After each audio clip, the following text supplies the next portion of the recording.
Sir Sally, ഇവിടെ ഗൂഢാലോചന കേസുകളിൽ ശിക്ഷ ലഭിക്കുന്നത് ഇന്ത്യയിൽ അത്യപൂർവമാണ്, നമുക്കറിയാം. പക്ഷെ ഇവിടെ ഇപ്പോ സുപ്രീം കോടതി തന്നെ അതിനുള്ള കർശനമായ ഗൈഡ് ലൈൻ ഒക്കെ ഇറക്കിയിട്ടുണ്ട്, സംശയാതീതമായി തെളിഞ്ഞിരിക്കണം എന്നൊക്കെ ഉള്ളത് വെച്ചിട്ട്.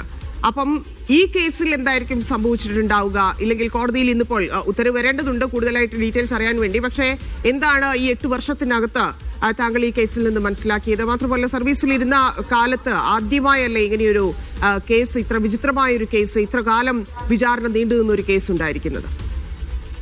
ഈ കേസിൽ സംഭവബഹുലമായ ഒരുപാട് കാര്യങ്ങൾ നടന്നു. അപ്പോൾ ഇതിൽ അതിജീവിതയെ റേപ്പ് ചെയ്യണം എന്നുള്ള ഒരു ഉദ്ദേശത്തോടു കൂടിയല്ല ഈ കേസിലെ പ്രതികൾ സമീപിച്ചതെന്നുള്ളത് വളരെ വ്യക്തമാണ്. അപ്പോൾ അവർക്ക് അതാണ് ഉദ്ദേശമെന്നുണ്ടെങ്കിൽ ഒരു വാഹനത്തിനുള്ളിൽ വെച്ചിട്ട് ഒരു കുറഞ്ഞ സമയം കൊണ്ട് അവരെ പീഡിപ്പിച്ച ശേഷം അതിൻ്റെ മൊബൈൽ ക്യാമറയിൽ അത് പകർത്തി അവരെ ഒരു വഴിയിൽ ഇറക്കി വിടേണ്ട ഒരു സാഹചര്യം ഉണ്ടായെന്നുണ്ടെങ്കിൽ അതിൻ്റെ പിന്നിൽ മറ്റെന്തൊക്കെയോ ഗൂഢലക്ഷ്യങ്ങളുണ്ടായിരുന്നു എന്നുള്ളത് വാസ്തവമാണ്. പിന്നെ അതിൻ്റെ പിന്നിൽ ദിലീപാണോ അല്ലെങ്കിൽ വേറൊരാളാണോ എന്നുള്ളതിനെ പറ്റി അത് തെളിയിക്കാൻ പ്രോസിക്യൂഷൻ അവരത് ഫ്രെയിം ചെയ്തത് ദിലീപിനും വേറെ ഒരു 3 ആൾക്കാരെ കൂടെ ഇതിൽ ഇപ്പോൾ വിട്ടുപോയ പ്രതികളെ ഫ്രെയിം ചെയ്തിട്ടാണ് അത് ചാർജ് കൊടുത്തത്. അത് കേസ് കോടതി ഇതിലെ പ്രതികളെ ആദ്യത്തെ 1 മുതൽ 6 വരെ പ്രതികളെ കുറ്റക്കാരാണെന്ന് കണ്ടെത്തി അവരെ ശിക്ഷിക്കാനായിട്ട് അവർക്ക് ശിക്ഷാവിധി 12-ാം തീയതി പറയുന്നു എന്ന് പറയുന്നുണ്ട്.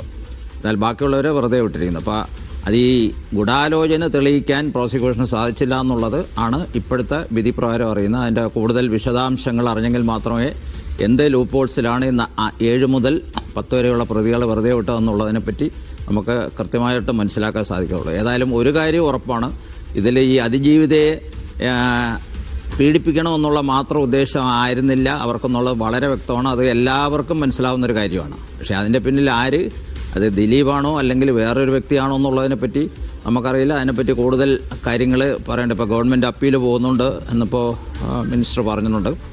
അപ്പോൾ അതിൽ കൂടുതലായിട്ട് തെളിയുമായിരിക്കുമെന്ന് വിചാരിക്കുന്നു.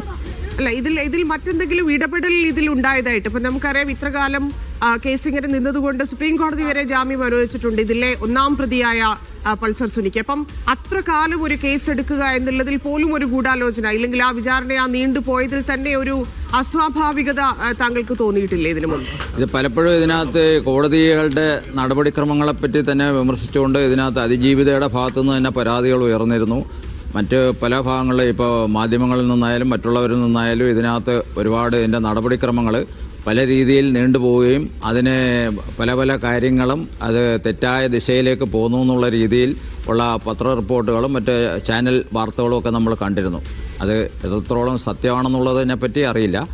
എങ്കിലും ഈ കേസ് വളരെയേറെ ജനശ്രദ്ധ പിടിച്ചു പറ്റിയ ഈ ഒരു കേസിനകത്ത് ഒരുപാട് കാര്യങ്ങൾ ദുരൂഹമായിട്ട് ഇനിയും തുടരുന്നു എന്നുള്ളത് വളരെ വ്യക്തമാണ്.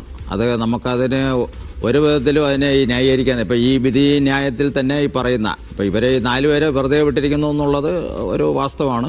പക്ഷേ അവരുടെ പങ്കോ അല്ലെങ്കിൽ ഇനി ഇവർ അല്ലാതെ കാണാമറയത്തുള്ള വേറെ ഏതെങ്കിലും പ്രതികൾ ഇതിനകത്തുണ്ടോ എന്നുള്ളതിനെപ്പറ്റി അറിയില്ല. അത് കൂടുതൽ അന്വേഷണം നടത്തിയിട്ട് ഇനിയിപ്പോൾ അപ്പീൽ പോവുകയാണെന്നുണ്ടെങ്കിൽ അത് വീണ്ടും അതിൻ്റെ കാര്യങ്ങൾ എന്താണ്, അതല്ലെങ്കിൽ ഇനി ഒരു ഫർദർ ഇൻവെസ്റ്റിഗേഷനുള്ള സ്കോപ്പ് ഇതിനകത്തൊന്നും ഇല്ല.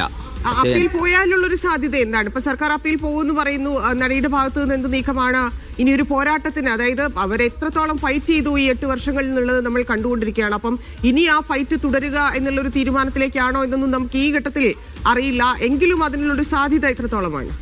തീർച്ചയായിട്ടും അത് അപ്പീൽ പോയാൽ ഒരുപക്ഷെ ഇത് ഇപ്പോൾ ഇതിൻ്റെ ഒരു വിധിന്യായം ഇപ്പോൾ വന്നിരിക്കുന്നത് ചിലപ്പോൾ വേണമെങ്കിൽ മാറി മറിയാം, അതിനൊക്കെ സാധ്യതയുണ്ട്. അപ്പോൾ ഇന്ന് തന്നെ ഒരു റിപ്പോർട്ട് വടക്കേ ഇന്ത്യയിൽ മഹാരാഷ്ട്രയിലാണെന്ന് തോന്നുന്നു, ഒരു പോക്സോ കേസിനകത്ത് 8 വർഷം ശിക്ഷ അനുഭവിച്ച ഒരു പ്രതി കുറ്റക്കാരനല്ല, അതിനകത്ത് പോലീസിൻ്റെ ഭാഗത്തുനിന്ന് ഒരു കള്ളക്കേസ് ഉണ്ടായിട്ട് അയാളെ വെറുതെ ശിക്ഷിച്ചാന്ന് പറഞ്ഞിട്ട് അയാളെ പുറത്തേക്ക് വിടാനായിട്ട് കോടതി വിധി വന്നിട്ടുണ്ട്. അപ്പോൾ ഈ ന്യായവിധികളിൽ പലതും ഇങ്ങനെ മാറിയും തിരിഞ്ഞുമൊക്കെ പലതും വരുന്നുണ്ട്. അപ്പോൾ ഈ കേസിലും ഇപ്പോൾ ഒരു അന്തിമമായിട്ടുള്ളൊരു വിധിയെന്ന് നമുക്കിത് പറയാൻ സാധിക്കില്ല. കാര്യം എന്ന് പറഞ്ഞാൽ ഇതിപ്പോൾ പ്രിൻസിപ്പൽ സെഷൻസ് കോടതിയുടെ മുകളിൽ ഹൈക്കോടതിയോ അതിൻ്റെ മുകളിൽ സുപ്രീം കോടതിയൊക്കെ ഉണ്ട്. അതിനകത്ത് വരുന്ന വിധികൾ ചിലപ്പോൾ ഇതിന് ഈ പറഞ്ഞിരിക്കുന്ന വിധിക്ക് അനുകൂലമായും പ്രതികൂലമായിട്ടും വരാനുള്ള സാധ്യതയുണ്ട്. അത് തീർച്ചയായിട്ടും നമുക്കത് കാത്തിരുന്ന് കാണേണ്ട കാര്യങ്ങളാണ്. അല്ലാതെ അതൊരു ഫൈനൽ വിധിയായിട്ട് നമുക്ക് പറയാൻ പറ്റില്ല. ഇത് സെഷൻസ് കോടതിയുടെ വിധി മാത്രമാണ് ഇപ്പോൾ ഉണ്ടായിരിക്കുന്നത്. അപ്പോൾ ചിലപ്പോൾ ഇതിൽ വീണ്ടും പോയി കഴിഞ്ഞാൽ ദിലീപിന് അനുകൂലമായ വിധി ഉണ്ടാകാം, അല്ലെങ്കിൽ എതിരായ വിധി ഉണ്ടാകാം. അത് നമുക്ക് കാത്തിരുന്ന് കാണേണ്ട കാര്യങ്ങളാണ്.